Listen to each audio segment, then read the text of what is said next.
Davi reuniu de novo todo o escolto de Israel, num total de 30.000 homens. Davi pôs-se a caminho com toda a sua gente, indo a Baala de Judá, para trazer dali a arca de Deus, sobre a qual é invocado o nome do Senhor dos Exércitos, que se assenta sobre os querubins. Colocaram a arca de Deus num carro novo e levaram-na na casa de Abinadab, situada na colina. Oza e Aio, filhos de Abinadab, conduziram o carro novo. Oza ia junto da arca de Deus e Aio marchava diante dela. Davi e toda a casa de Israel dançavam com todo entusiasmo diante do Senhor e cantavam acompanhados de harpa, cítaras, tamborins, cistros e símbolos. Quando chegaram à eira de Nacon, Oza estendeu a mão para a arca do Senhor e susteve-a, porque os bois tinham escorregado. Então a cólera do Senhor se inflamou contra Oza. Feriu o Deus por causa de sua imprudência, e Oza morreu ali mesmo, perto da arca de Deus. Davi contristou-se por ter Deus feito essa brecha, ferindo Oza. Por isso chamou aquele lugar Feres Oza, nome que traz ainda hoje. Naquele dia, Davi teve medo do Senhor e disse: como entrará a arca do Senhor em minha casa? E não quis deixá-la entrar em sua casa. Na cidade de Davi, mandou levá-la para a casa de Obed-Edom. Repete comigo: Obed-Edom. Não, pode ser melhor: Obed-Edom. Obed-Edom, Edom natural de Gade. Aí combina, né, velho? Ficou a arca do Senhor 3 meses na casa de Obed-Edom de Gade, e o Senhor abençoou com toda a sua família. Palavra do Senhor. Vamos aplaudir a poderosa palavra de Deus.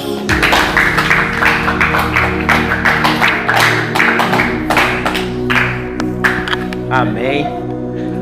Nós estamos diante de um relato do Antigo Testamento. Nós temos que entender que no Antigo Testamento Deus se realizava entre o povo em várias maneiras. Quando ele tira o povo do Egito, nós observamos que Deus ele vai mostrar ali o seu poder abrindo o Mar Vermelho. Quando nós observamos ele caminhando com o povo no deserto durante 40 anos, Deus se manifestava com uma nuvem durante o dia e de noite uma coluna de fogo. Mas já em Êxodo capítulo 25, Deus vai falar com Moisés para construir uma arca da aliança. O que seria?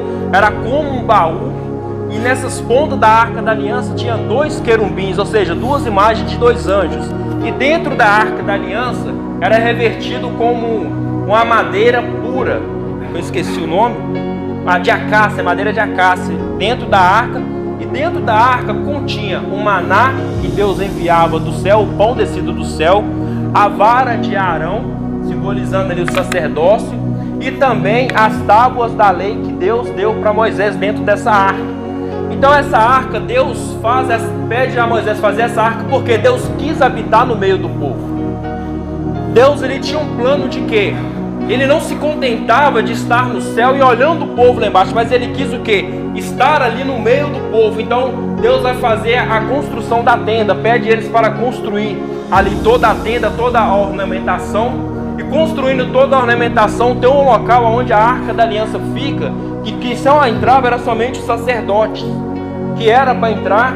E Moisés também tinha acesso ali. Nós vemos Moisés mesmo adorando a Deus diante da arca da aliança. E a palavra fala que quando Moisés ia a caminho da tenda do encontro, o povo ficava à beira da tenda deles, se ajoelhavam e viam a Shekinah de Deus descer sobre a tenda, enquanto Moisés estava ali diante de Deus. Então Deus ele se manifestava ali dentro, perante essa arca. A arca da aliança no Antigo Testamento, quando nós vamos ver o povo de Israel indo para as batalhas, a arca ia na frente, a batalha era vencida. A arca da aliança, quando nós observamos Deus levando o povo a sempre batalhar, a sempre lutar, ou a sempre conquistar terras, a arca da aliança ia também adiante. Nós observamos depois que Moisés morre, vem Josué para atravessar o rio Jordão. Deus fala a Josué: pega a arca da aliança, os sacerdotes vão à frente, logo na frente também vão pessoas ali tocando alguns instrumentos musicais, e ali o mar se abria e a arca da aliança ia à frente, o povo vinha logo atrás em procissão da arca da aliança. Então nós observamos também depois um fato muito conhecido, que Josué ali ao redor de Jericó, aonde ele vai dar 7 voltas com a Arca da Aliança, o povo tocando, e na 7ª volta o povo dá um grito, um brado muito forte, aonde caem as muralhas, a Arca da Aliança também estava diante do povo. Então a Arca da Aliança é algo muito precioso para o povo. A Arca da Aliança, quando o povo de Israel, por causa da sua teimosia, por causa dos seus pecados, eles perdem a Arca da Aliança, o povo chora. O povo chorava, se lamentava, porque a presença de Deus já não estava mais no meio deles. Deus permitiu isso acontecer para que eles pudessem novamente se converter e voltar aos olhos de Deus. Quando nós estudamos o povo de Israel, nós observamos que eles somos igual nós ultimamente. É um povo que sabe que Deus quer, é um povo que ouve a voz de Deus, é um povo que vê a manifestação, é um povo que Deus cuida, Deus vai falar. O povo de Israel, a menina dos meus olhos, e mesmo assim o povo olhava para outros locais. O povo olhava para outras tribos, olhava para outros deuses, a ponto de um dia ele chegar a queimar os próprios filhos a Baal. Então isso feria muito o coração de Deus. Mas só que quando Deus pede para fazer a Arca da Aliança, existe uma procissão toda enorme. Para quê? Quando os sacerdotes tinham que caminhar com ela, ia diante sobre os ombros. Porque para não ter erro, era algo que Davi tinha que ter feito. Mas Davi, ele vai olhar para outro povo que eles carregavam de outra forma, os deuses deles, em cima ali de carros, de bois com cavalos. E Davi tenta fazer a mesma coisa, é onde que a Arca da Aliança quase cai, e Osa vai encostar e vai morrer. Então quando nós vamos entendendo, compreendendo o porquê da Arca da Aliança ser tão preciosa, nós conseguimos entender um pouco sobre a Santíssima Virgem Maria, que nós vamos falar daqui a pouco, amém? Amém ou glória a Deus? Amém. Então nós estamos diante agora ali do livro de Samuel. Samuel era um juiz, aonde não tinha reis, aonde ali não tinha profetas, mas tinha juízes para cuidar do povo. Então Samuel, quando ele está ali 1 Samuel, 2 Samuel, nós vamos olhar, Samuel é quem vai atravessar ali um plano de Deus para ter reinados, ou seja, vai ter reis e rainhas, é o povo da monarquia, aonde Samuel vai conversar com Deus e o povo fala com Samuel, Samuel, o povo tem reis, nós não temos reis. E Samuel fala, mas Deus não basta para vocês? Acaso Deus não basta para vocês? E Samuel vai orar a Deus e Deus fala a mesma coisa, eu não basto para eles, então eles vão ter reis. Mas falam com eles que a partir da hora que eles tiverem reis, o rei vai tomar tudo que eles têm, até mesmo escravizar os seus filhos. Mas o povo, eles não dão ouvido a Samuel. O povo quer rei. Então Samuel vai ungir primeiramente o rei Saul. Repete comigo, Saul. Quem que já ouviu falar de Saul? Misericórdia. Tá queimado e é bem falado, tá? Saul, ele foi levantado um rei na época de Israel. Saul não era ninguém da menor tribo. Saul, ele é um cara que saiu de casa para procurar a jumenta de seu pai e voltou como rei. É um cara da menor tribo, é um cara que não tinha, era menor da sua casa, um cara que não tinha nenhum exercício que ele fazia, não era um cara assim de batalhas, mas Deus escolheu Saul para ser rei daquele povo, e Saul assim o faz, volta para casa como rei, vai para o meio de Israel, o povo ali vai ficar alegre por ter agora um rei chamado Saul. Saul começa a ganhar guerras, batalhas para Deus, porém que o coração de Saul vai se contaminar, porque Deus fala assim, Saul, quando você entrar numa cidade, não pega nada que tem lá. Mas só que Saul faz ao contrário, ele começa a pegar ouro, prata, começa a pegar algumas mulheres que viviam e trazer para o meio do acampamento de Israel. Então você imagina comigo, Israel, o povo de Deus, vivendo as leis de Deus, se contaminando com outro povo, com o povo pagão que olhava para outros deuses, de outros costumes. Isso era um perigo muito grande, mas Saul, ele fazia dessa forma. Então nós olhamos Saul voltando para dentro do acampamento de Israel. A palavra fala que Samuel vai ouvir os mugidos de um boi, de bois sendo sacrificados, mas não eram bois de Israel, eram bois do povo pagão. Então Deus não queria aquilo no meio deles, porque era contaminação espiritual. Então um dia Deus vai falar assim, Samuel, unge outro rei. E a palavra fala que Samuel chora por causa disso, e Deus fala, até quando vai chorar por causa de Saul? Até quando vai se lamentar por este menino? Vai que eu tenho outro rei na casa de Jessé. Então assim Deus fala para Saul, fala: olha, você já não é mais rei, mas Saul é retirado dele o Espírito de Deus, mas ele continua sendo rei, por sua ignorância, o seu orgulho. Ele não quer largar aquilo que Deus deu, mas Deus já não tem ele mais como rei, mas ele ainda é rei. Então Samuel vai partir para a casa de Jessé, amém? Ali ele vai encontrar o Jessé, e ali vai chamar os filhos de Jessé e vai falar: olha, na sua casa Deus vai levantar um rei. Então Jessé vai chamar os seus melhores filhos, todos bonitos, formosos, filhos de guerras, olhando o povo. Samuel olhando ele, chega em um por um, e Deus fala: não é nenhum deles. Então Samuel fala: Jessé, acaso há algum rei ainda? Há algum filho seu? E Jessé fala: olha, tem um que resta lá cuidando das ovelhas. Davi é resto da sua casa. Davi, ele é o menor de sua casa. Davi, quando Samuel olha um dos filhos e depois Samuel olha Davi, Deus vai falar assim: Samuel, você vê a fisionomia, eu vejo o coração, é este que é o rei. Então Davi, ele vai ser ungido a rei e vai voltar ali cuidando das ovelhas. Davi era ungido a rei 2 vezes. Sendo ungido a rei, na segunda vez ele vai depois matar Golias. Todo mundo já ouviu falar de Golias, né? Já ouviram falar de Golias? Pelo menos um pouco disso. Então quando ele mata Golias, o povo vai ficar feliz, então ele vai se destacar no meio do povo. Então agora ele vai começar a ficar no reinado com Saul. Porém que o espírito mal tomava conta de Saul, a palavra fala que Davi tinha que tocar a harpa para tirar o espírito mal de Saul. Porém que agora Davi, ele vai começar a reinar também. E quando ele começa a reinar e partir na frente e ganhar guerras, o povo vai fazer um cântico da seguinte forma: olha, Saul vence seus 1000 e Davi vence seus 10.000. Quando Saul ouve isso, Saul fica entristecido e fica irado com Davi, porque ele fica com inveja, porque Davi está se destacando melhor que ele. Porém que Davi é o rei, Saul já não é mais rei. Davi tem o Espírito de Deus, Saul já tem o espírito mal. Então vai começar uma perseguição contra Davi, onde nós sabemos aonde Davi vai cair no adultério, aonde ele vai matar Urias, matou Urias, ele vai ser perseguido por seus próprios filhos. Então assim vai continuando a história de Davi. Quando nós chegamos aqui onde nós estamos, é Davi que vai pegar a arca do Senhor. E Davi amava a presença de Deus, através dos seus erros, através do que ele fez. Davi, quando ele se arrepende, ele vai diante da arca do Senhor e fala: Senhor, retire de mim tudo, mas só não me retire a tua presença. Então Davi, ele tem um amor, um apreço à presença de Deus na arca da aliança. E quando eles vão pegar a arca da aliança para levar para Jerusalém, a palavra fala que no meio do caminho, Davi, ele não faz como Deus falou na época de Moisés, de carregar a arca da aliança sobre os ombros. Davi quer fazer diferente. Aí que está o erro de Davi. Ele quer colocar coisa que Deus não pediu.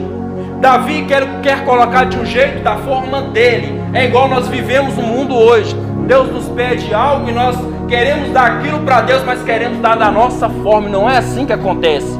Então por causa disso, Davi, ele vai em cima do carro de boi, a arca da aliança, todo mundo dançando, todo mundo feliz. A presença de Deus está ali. Olhando a presença de Deus, o seu sobrinho Oza vai atrás, e quando Oza olha a arca da aliança, como que vai cair, Oza tenta fazer como que segurar a arca da aliança. Só que tinha uma lei de não tocar na arca da aliança, era somente os sacerdotes, porque se você tocar, você morre. E Oza tenta fazer como segurar a arca, e ali ele cai morto no chão. Quando ele cai morto no chão, Davi olha o seu sobrinho morto. Por causa da presença de Deus, Davi fala: eu não quero mais a arca de Deus na minha casa. Ou seja, Davi rejeita a presença de Deus por causa da morte. Davi rejeita a presença de Deus pelo que está acontecendo naquele momento. Quantas vezes nós não rejeitamos a presença de Deus por causa das lutas? Quantas vezes vocês, nós já rejeitamos a presença de Deus porque alguém morre? Quantas vezes nós olhamos para o que nós estamos vivendo, olhamos para o que Deus fez na nossa vida, mas por causa do caos, por causa de tudo que está acontecendo, nós fazemos o quê? Viramos as costas para Deus. É o que Davi faz no momento. Davi fala com ele: olha, eu não quero mais a arca da aliança. Então a arca vai ser levada para a casa de Obed-Edom. Qual é o nome que eu falei? Obed-Edom. Obed-Edom, ele não é rei. Obed-Edom, ele não é profeta. Obed-Edom não é músico. Obed-Edom muito menos é conhecido e tão pouco falado. Porque Obed-Edom é pai de 8 filhos. Ele é porteiro ali da tenda do Senhor. Ou seja, Obed-Edom, a única coisa que ele tinha que fazer é ficar diante da tenda do Senhor, a arca do Senhor lá dentro, e ele ficava na porta do tabernáculo, cuidando da segurança. Ali Obed-Edom, eu imagino que o coração dele, ele queria também estar ali diante da presença de Deus. Eu imagino Obed-Edom um dia sonhando com a presença de Deus na sua casa. Eu imagino aquele homem um dia sonhando e falando: Senhor, como eu queria ter o privilégio também de estar diante do tabernáculo da sua presença. Porém que Obed-Edom era o porteiro. Ou seja, Obed-Edom não é ninguém. Quantas foram as vezes que nós, a comunidade ou pessoas da paróquia que nós participamos, já pedimos para nós fazer coisas simples, ou seja, fica na acolhida, ou seja, participa da pastoral do dízimo, ou você chega na comunidade, a comunidade fala com você: olha, lava as vasilhas, lava o banheiro, e nós falamos assim: mas por que eu não posso cantar? Por que eu não posso pregar? Por que eu não posso fazer coisas que as pessoas me veem? É aí que está o nosso erro. Obed-Edom era o porteiro, e sendo porteiro ele fazia aquilo com excelência que Deus nos chamou. Quando nós fazemos com excelência coisas simples que Deus nos chamou, Deus ele vai nos confiar coisas grandes mais tarde. Eu falo isso porque eu caminho na comunidade com 5 anos.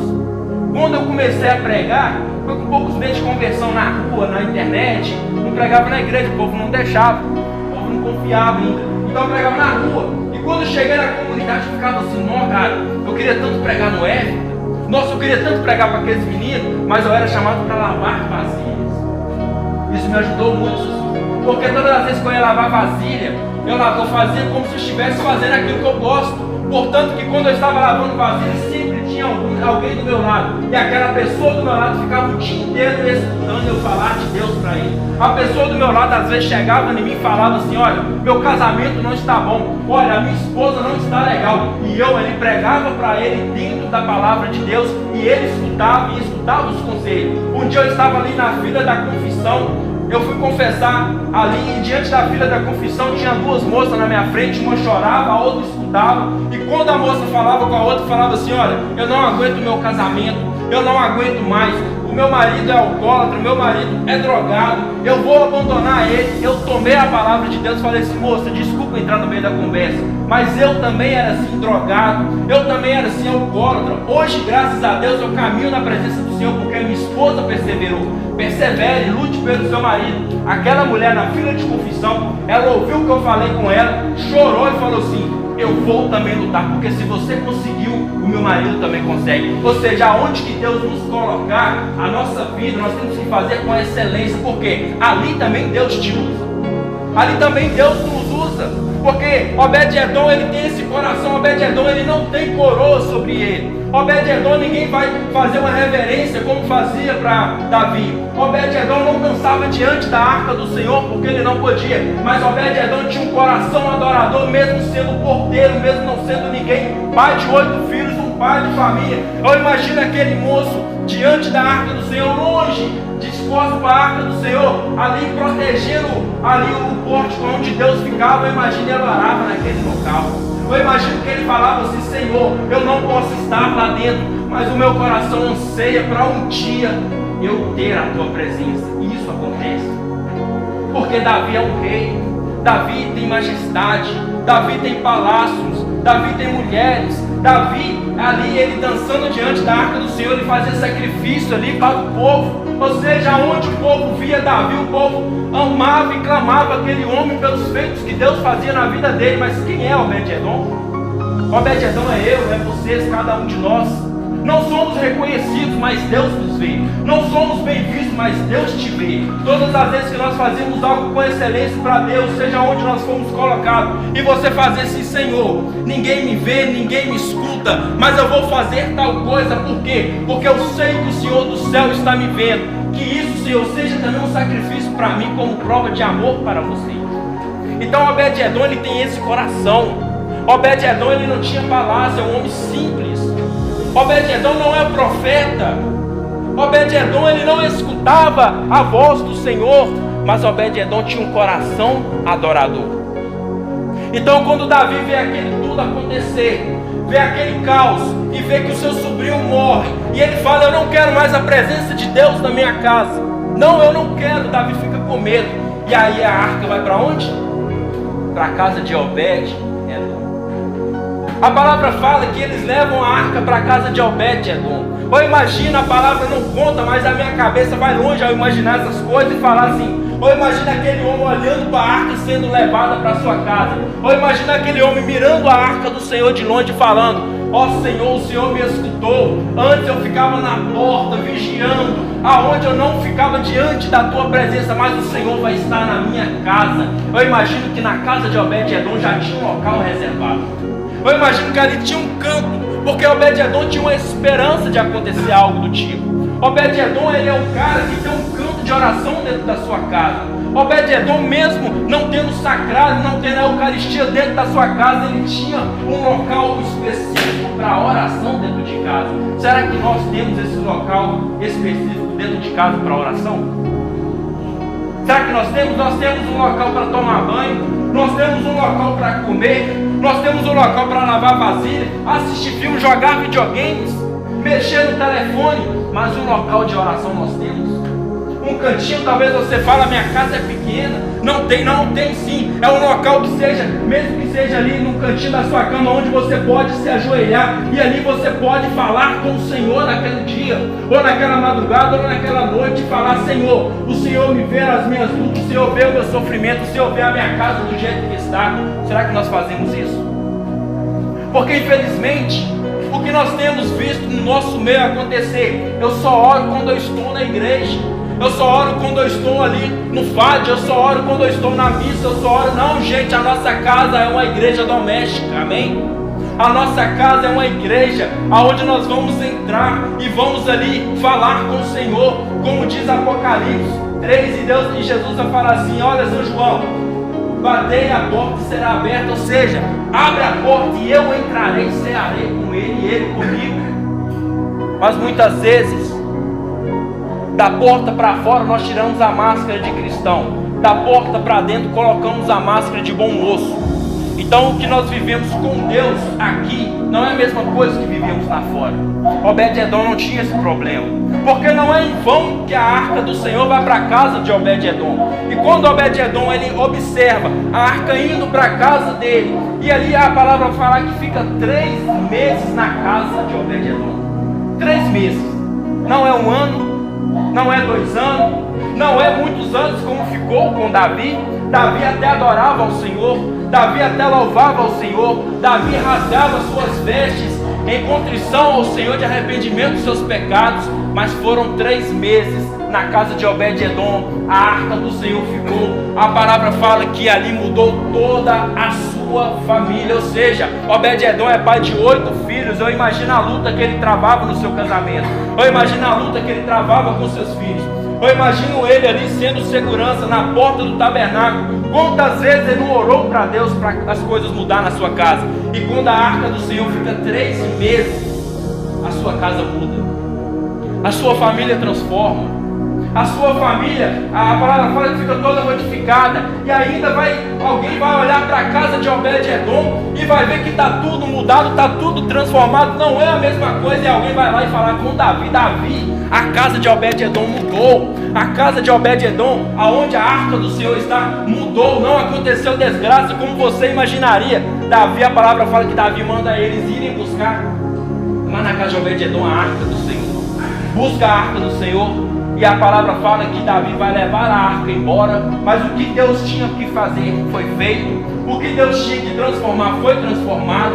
A palavra não fala que Obed-Edom voltou para trás. A palavra não fala que Obed-Edom virou as costas para Deus. Mas pelo contrário, ele continuou servindo a Deus da melhor forma. Lá em 2ª Crônica, se eu não me engano, vai falar que Obed-Edom, ele continuava na porta do santuário. É um homem de um serviço simples, mas de coração adorador. É um homem que pediu a Deus e foi ouvido, e aconteceu, a mudança aconteceu. Mas Obed-Edom não faz como eu e você fazemos. Eu peço um milagre, eu peço as coisas acontecer, eu peço para ir bem na prova, eu peço para ir bem na escola, eu vou bem, Deus realiza. O que é que eu faço? Eu abandono a Deus. Olha que miséria. eu viro as costas para Deus. Senhor, me ajuda a passar numa prova e Deus ouve. Senhor, me ajude com o relacionamento com meus pais e Deus ouve. E Deus faz a obra. O que nós fazemos? Abandonamos a Deus. Obed-edom, ele volta novamente aonde ele trabalhava. Então, quando Davi volta com a arca da aliança, a palavra fala que em cada metros e côvados que Davi andava, ele sacrificava animais em honra a Deus e louvando e dançando diante da arca do Senhor. E aqui eu quero falar com vocês que a arca da aliança, ela não foi consumida no nosso meio. A arca da aliança do Antigo Testamento era algo que demonstrava a presença de Deus. Mas ali em Lucas 1, capítulo 1, versículo 38, nós vamos observar uma arca da aliança que fala, que anda, que respira, e foi escolhida por Deus desde o início do mundo, que é a Virgem Maria. A Virgem Maria, a igreja fala que é a nova arca da aliança. Mas por quê? A arca da aliança, não sei se vocês se lembram no início que eu falei, ela possuía 3 coisas: o maná descido do céu, o pão descido do céu, amém? Possuía a vara de Arão, amém? Possuía as tábuas da lei, amém? Nossa Senhora, ela possui Jesus Cristo. Em João capítulo 1, Jesus Cristo fala: eu sou a palavra e habitei no meio de vocês. E também São João vai falar que eu sou o pão descido do céu. E também Jesus, ele simboliza o sacerdócio, ou seja, aquilo que Salomão fala com Deus lá no início, quando ele vai construir o templo, e Deus fala com ele: Salomão, eu vou morar dentro do seu templo. E Salomão vai falar: Senhor, como pode o Senhor morar no meu templo, se os céus dos céus do universo não te contêm? Santo Agostinho vai falar que aquilo que os céus dos céus não conteve, a Deus, Nossa Senhora, conteve no seu templo. Nossa Senhora é a nova arca da aliança. Nossa Senhora, se vocês hoje olhar para essa imagem e diante dessa imagem vocês falar com ela e falar: mãe, vem até a minha casa, modifica, ela vai e modifica. Nossa Senhora é aquela mulher que está sempre intercedendo por cada um de nós. Só que ela espera uma resposta nossa como a de Obed-edom. Obed-edom, ele estava no Antigo Testamento, nós estamos no Novo Testamento. Eu observo São João, o discípulo amado de Cristo, quando ele está em procissão, olhando o seu mestre sendo crucificado, andando, sendo flagelado. São João está diante de uma arca da aliança, que é a Nossa Senhora. Assim como Obed-edom, assim como Oza morreu, eu sei que não tem nada a ver. E também houve uma morte de cruz, que é Cristo diante da cruz, lá de cima, olhando para o seu filho, olhando para sua mãe. Já no último suspiro seu, ele vai falar: mulher, eis aí o teu filho. E ele vai falar: filho, eis aí a tua mãe. É como Jesus olhava e falasse: Obed-edom, leva a arca embora. Obed-edom, leva a arca para sua casa. E a palavra fala que São João a leva para casa. Gente, São João, ele teve uma experiência tão grande com Nossa Senhora, que ele foi jogado no óleo fervendo, ele não se queimou. Depois foi exilado numa ilha, muitos anos, na ilha de Patmos, e ali ele teve revelações sobrenaturais e escreveu o livro de Apocalipse. Se vocês observar, se vocês terem uma experiência com Nossa Senhora, quiser se consagrar a essa mãe, observar os mandamentos que Deus nos fala, observar como ela caminhou com Cristo e falar: mãe, eu te aceito na minha casa e na minha vida, você também vai ter experiências extraordinárias com Cristo. Você sabe por que a gente ainda, muitos de nós, não experimentamos o sobrenatural de Deus? Você sabe por que ainda você não consegue ser persistente na vida de oração? Você sabe ainda por que você não consegue levar uma vida santa? Porque você não tem devoção mariana. Ah não, eu rezo o texto, eu carrego o escapulário. Eu não estou falando disso, gente. Eu estou falando de uma consagração. A consagração que São Luís fala, a perfeita. A mais perfeita consagração, porque ali você entrega mesmo a sua vida à Nossa Senhora. Você entrega, você deseja ser dela, você deseja ser escravo de Jesus pelas mãos da Virgem Maria. É essa mulher que eu estou falando para vocês. É essa devoção, aonde carregar um texto já não é muita coisa, aonde simplesmente carregar o escapulário, porque o que tem de gente que carrega escapulário e texto e não tem devoção mariana é muitas pessoas. Porque quantas pessoas você já viu com texto sobre o pescoço, mas dá mau testemunho lá fora? Quantas pessoas usam escapulário, mas lá fora dá mau testemunho?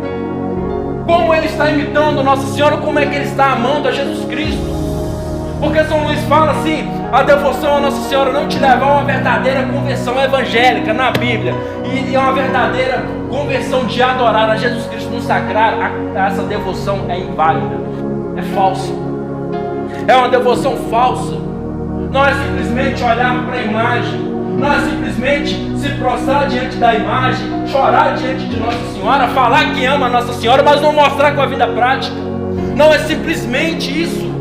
Porque quando a gente tem um contato com a Virgem Maria, automaticamente você se apaixona por Deus. Apaixonando por Deus, você quer ler Bíblia, você quer carregar a Bíblia.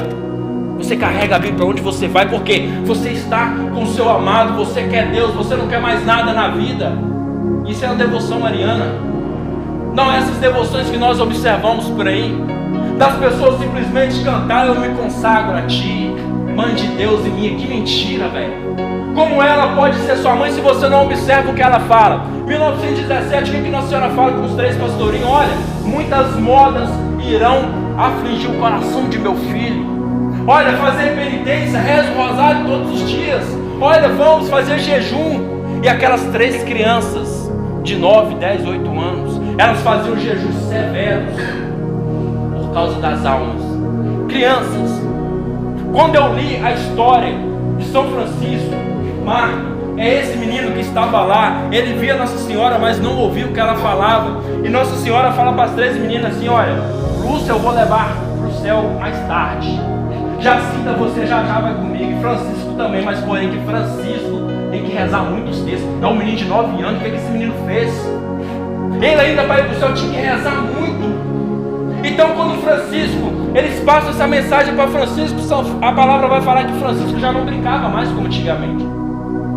Ali a história do livro de Fátima vai contar que Francisco, ele se retirava para pastorear suas ovelhas, mas ele orava, ele rezava, ele jejuava, a ponto dos 3 pastorinhos pegar a sua merenda e dar para as ovelhas comer, ou dar até mesmo para os pobres, porque eles queriam ficar o dia inteiro em jejum, porque o jejum te aproxima de Deus, a penitência te aproxima de Deus, a penitência mata a sua carne, mas aviva a sua alma.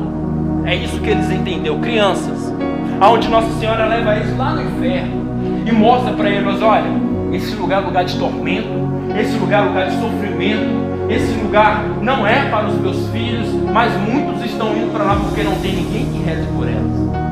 Uma devoção mariana tem paixão pelas almas. Uma devoção mariana tem paixão em rezar com gente que você nem conhece.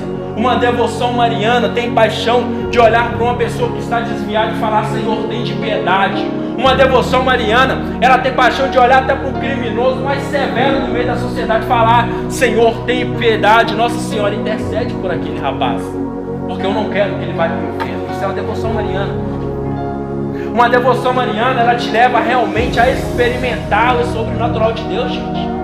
Em 2020, em janeiro, mais de 8 anos fora da igreja, em meio de tráfico, drogas, prostituições, e eu volto para a igreja como? Através de uma mensagem que eles me chamaram para ir no grupo, e eu ficava só ali: não vou, não quero saber disso. Um dia eu fui, e no dia que eu fui, Nossa Senhora estava lá. Estavam falando da Virgem Maria, da consagração à Virgem Maria, e ali eu me senti como no lugar de Obed-Edom. Eu levei Nossa Senhora para casa, isso foi sábado, um domingo eu já queria ler a Bíblia, e daí eu nunca mais parei, por causa da consagração à Virgem Maria, amém? Você sabe por que muitos de nós ainda caímos no mesmo pecado? Você sabe por que muitos de nós ainda não temos esse amor incondicional por Deus? Porque a gente não ama a mãe dele, porque ainda nós não entregamos verdadeiramente a nossa vida para ela, porque ainda nós não confiamos nela. Você pode falar: eu confio na Senhora Mãe. Mentira, não confia, velho. Não confia na intercessão dela, porque se confiasse, nós seríamos pessoas melhores. Se confiasse, nós estaríamos com a Bíblia em mãos. A devoção mariana, ela te leva a amar a Cristo, tanto na Eucaristia, quanto na presença, mas também na palavra. Isso nos falta nos dias de hoje. Jovens que comem a palavra, jovens que querem comer a palavra, vivenciar a palavra, o coração queimar de viver a palavra de Deus. O seu coração tem que queimar ao ouvir uma história dessa de Obed-Edom e falar: meu Deus, como pode? Senhor, como pode o Senhor estar no meio daquele povo que pecava toda hora, e o Senhor nunca tirava os olhos daquele povo?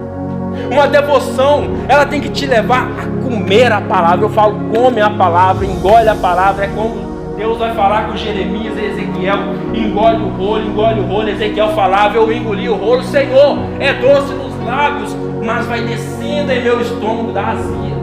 Porque ao ouvir é bonito. Ao ouvir que Jesus morreu na cruz é doce, é maravilhoso. Ao ouvir que nós somos filhos amados é muito bom. Mas na vivência dói, na vivência te dá azia, na vivência machuca. Mas você não se importa porque você quer viver o sobrenatural de Deus, gente. Como é a palavra de Deus.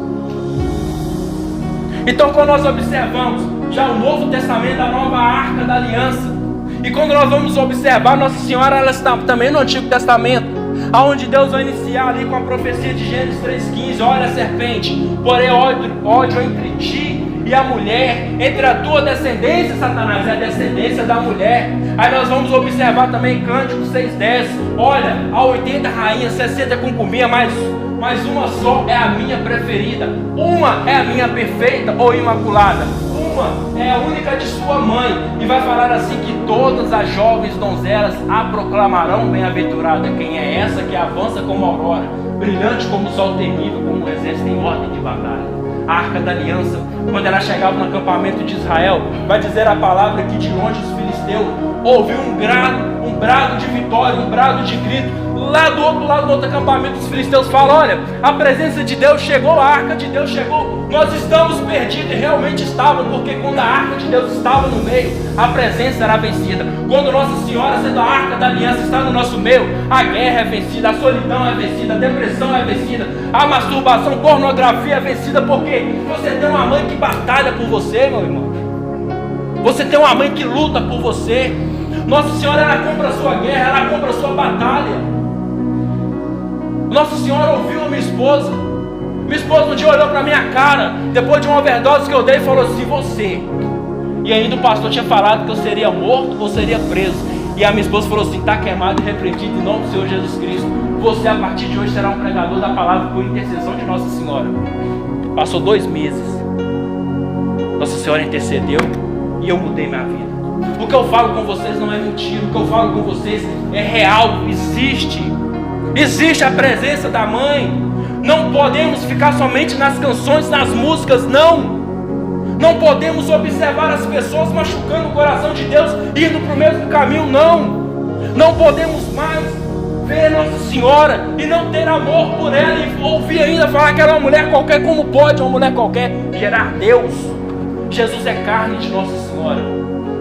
Eu não sei se é heresia eu falar, se comungar o corpo e sangue de Cristo também comunga Nossa Senhora, eu não sei, mas ontem eu imaginava isso na missa, cara. Eu comungando Jesus, eu comungo também a carne de Nossa Senhora. Porque nós entendemos, se nós não tivermos amor por essa mãe, você vai morrer no pecado. Porque nós não somos protestantes, nós somos católicos, apostólicos, romanos. Nós somos católicos, nós temos uma mãe que luta 24 horas por nós, que luta pelos seus pais. Eu não sei qual é a luta que vocês têm travado, eu não sei qual é a batalha que vocês têm travado, mas entregue para a mãe. Se consagra. Não se consagra somente de boca, não. Procura a consagração a São Luís. Faça a consagração, viva a consagração. Eu falo para quem me procura, para querer saber da consagração, eu falo assim: a consagração não é para santo. A consagração é para pecador que quer ser santo. Não, mas eu sou muito miserável, é para você mesmo. Não, mas e se eu me consagrar e eu cair? Não, mas espera aí, você já está pensando na queda. Se consagra.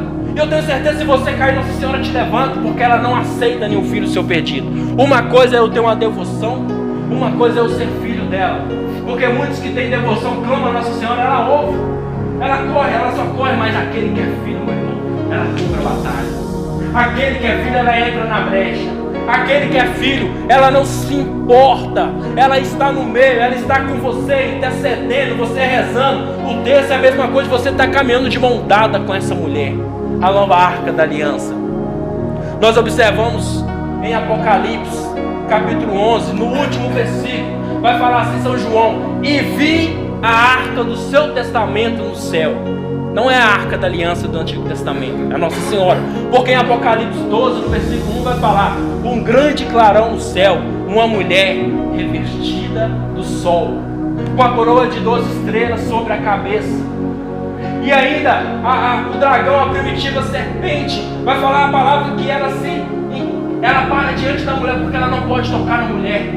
Então ela parando diante da mulher, e a palavra vai falar que o dragão vai correr atrás de matar o filho, e nós observamos quando Nossa Senhora vai ganhar Jesus, Herodes quer matar Jesus, o filho de Maria. E quando nós observamos depois que a palavra em Apocalipse 12 fala assim, ó, e não podendo tocar na mulher, e não podendo tocar no filho, ele vai atrás da descendência da mulher. Quem é a descendência da mulher? Somos nós, filhos de Nossa Senhora. É por isso que a luta com você é mais rigorosa. É por isso que você chora, você lamenta. É por isso que você às vezes fica preso no seu pecado, porque Satanás tem ódio da sua cara, porque você ama Nossa Senhora. Então é atrás de nós que ele vai atrás. É atrás da descendência que ele vai colocar na sua cabeça e vai falar, olha, você não vale nada, você não presta, Deus não te ama, Deus não te quer. E você ainda ouve Satanás por falta de leitura bíblica. Você não lê que Satanás é o pai da mentira. Ele é o pai da mentira, já é um derrotado. Então quando nós observamos todo este contexto, a gente não tem como amar Nossa Senhora. Quando ele fala que ela estava revestida de sol, e em Cânticos dos Cânticos 6:10 fala, brilhante como o sol. Eu olho para Salmos 84, nos primeiros versículos vai falar assim, que Deus é o sol e o escudo da justiça. Deus é o escudo e Deus é o sol. Então se Deus é o sol, aqui eu já observo lá em Gênesis no capítulo 1, onde vai ser tudo criado, Deus fala assim, que haja luz. O que a luz fez? A luz dissipou as trevas, ainda não tinha sol. E dissipando as trevas, a palavra fala, e o Espírito de Deus pairava sobre as águas. Logo lá na frente, Deus vai falar, criamos 2 luzeiros, o menor e o maior, o sol e a lua, para dividir a manhã e dividir a noite. Ou seja, o sol vem depois da luz. Nossa Senhora no Novo Testamento são 400 anos mais ou menos de Malaquias a Mateus. Ou seja, o povo estava sendo escravo, o povo não tinha revelação, o povo não tinha profeta, o povo era escravo dos judeus, os judeus eram escravos dos romanos, e assim foi. O povo leproso não podia adorar a Deus, prostituta não podia se aproximar do templo. Então estava um mundo de caos, um mundo de trevas, e Nossa Senhora é essa luz que veio dissipando todas as trevas, e Deus, Jesus, se encarnou diante dela, dentro dela, e Jesus é o sol da justiça. Ela é a mãe do sol. É por isso que ela está diante ali do céu, ali cheia de luz, como a aurora. A aurora é a luz que vem antes do sol, dissipando as trevas, dissipando a madrugada. Nossa Senhora é essa luz na sua vida. Nossa Senhora quer dissipar todas as trevas. Nossa Senhora quer dissipar todos os pecados. Mas para isso acontecer, meu irmão, tem que ter uma decisão de mudar de vida. Ou seja, é você olhar para dentro de você e falar assim, Senhor, eu sou um drogado, miserável, eu sou um viciado, eu sou um alcoólatra, Senhor, me prostituí muito, Senhor, eu já fiz muitas burradas na vida, mas mãe, olha para mim, mãe, eu quero mudar de vida. Isso é o que você vai estar fazendo, é a luz que vai dissipar as trevas da sua vida. Primeiro eu tive um encontro com Nossa Senhora, para depois o encontro com Jesus Eucarístico. Cara, é maravilhoso viver com Nossa Senhora. Eu não sei se vocês creem, se vocês têm a noção do que eu estou falando com vocês. Eu não sei se vocês vão levar pelo menos um pouco para suas casas. Que hoje nós temos uma escolha de fazer como Obed-Edom, levar a Arca da Aliança para casa. E hoje nós temos uma escolha de fazer como São João, levar ela para nossa casa. E eu tenho certeza que a sua vida vai mudar, tudo vai mudar em sua vida. Vai ter guerra? Vai travar batalha? Vai, mas você não vai travar sozinho. É por isso que muitos pecados nós não largamos. Nós não conseguimos meditar a palavra, nós não conseguimos rezar o texto, porque eu ainda não entendi que segurar o texto é segurar a mão de Nossa Senhora. Segurar o texto é andar de mão dada com ela. Está ruim na escola? É do texto. Está ruim em casa com os pais? Texto. O pai está gritando e você não fez nada? Texto. Meu pai chegou em casa alcoólatra, bate na minha mãe? Texto, joelho no chão. Reza. Confia e tudo vai mudar, mas tem que confiar, tem que querer, tem que almejar, porque como eu falo, a consagração não é para santo, a consagração forma santo. Nossa Senhora é a escola de formar santos. Nossa Senhora é essa mãe. Então, para finalizar a palavra, através do testemunho de Obed-Edom, através da sua experiência com a Arca da Aliança, Davi fica sabendo que a casa dele mudou, que tudo mudou, prosperou, mudou de vida. A família reuniu os filhos, saiu das drogas, não é mais alcoólatra, não é mais promíscuo. E quando Davi fica sabendo disso, Davi fala: eu também quero isso. Eu também quero a Arca da Aliança de volta. Quantos foram a vez que você já negou Nossa Senhora? E através da vida de alguém você fica sabendo que Nossa Senhora mudou a vida dele, e você fala: eu também quero essa mãe. Porque Obed-Edom fez. Com o seu testemunho, com tudo que foi mudado na sua casa, a palavra fala que Davi pega a arca de volta e vai cantando, mas tem um problema. Quando Davi vai chegar na sua casa, de longe de Micol, a sua mulher vai olhar Davi dançando diante, com a felicidade toda, e vai chamar a atenção de Davi e fala: para que isso? Para que você tem que fazer isso? E Davi fala: olha, se você não me dá valor, outras pessoas reconhecem a minha adoração a Deus. Porque você está assim porque Deus me escolheu e não escolheu seu pai. É isso que ele fala para Micol. Porque muitas vezes você vai chegar em casa, depois de ter adorado, depois de ter andado com Deus, depois de sair do FAT, depois de sair de algum congresso, depois de sair ali do congresso manhã, depois de sair da igreja, maravilhado, cheio de Pentecoste, cheio de fogo, e você vai chegar em casa, alguém vai falar com você para te desanimar, e é onde você tem que ter a sua convicção. Ou seja, como eu falo, o fogo não apagou, né? O fogo ainda não apagou. O evangelho de hoje fala isso, né? Ainda fumegava, mas não apagou. Então o que eu falo para vocês: querem batismo no Espírito Santo, sim ou não? Não convenceu. Querem batismo no Espírito Santo, sim ou não? Aceite Nossa Senhora. Por quê? É a mãe de Pentecostes. Porque é a que estava na descida do Espírito Santo. É ela que estava reunida.